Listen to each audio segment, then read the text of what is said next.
of my favorite moments of the day is when I bring in the newspaper, pull it out of the bag, and start reading. But in this age of viruses, we have to be careful about stuff like that. Anything that comes inside the house could be contaminated, and I'm assuming that the paper could be, the outer bag could be, and even the outside pages of each section could be, because they're put together by people, and they might have been infected. So I brought this in using my gloved hands. I picked it up with one hand, kept this hand clean so I could open and close doors. And now what I'm going to do is drop the paper out of the bag, like that, and then dispose of the bag properly. And then, still using this hand, I'm going to grab the paper, and now I'm going to separate out each section and separate the outer pages from the inner pages. So I'll show you how that works.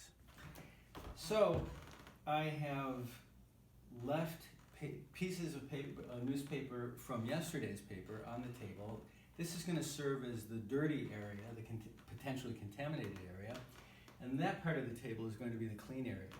So my first task is to separate out the three sections of today's paper, and then I'm going to grab the paper, separate out the outermost page, drop the inner pages in the clean part, and set the outer pages to the side. I'll do the same thing with the art section.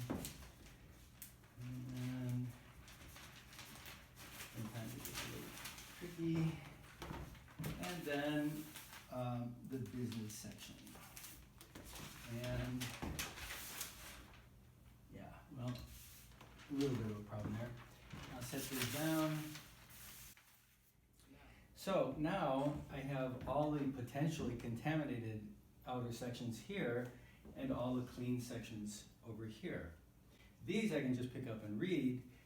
What I tend to do is take a look at the front page, see if there's anything that I want to read. I can read it right here while it's spread out. Then I take off my gloves, which are potentially contaminated, grab the clean sections, bring them over to the counter, drink my coffee, and read the paper.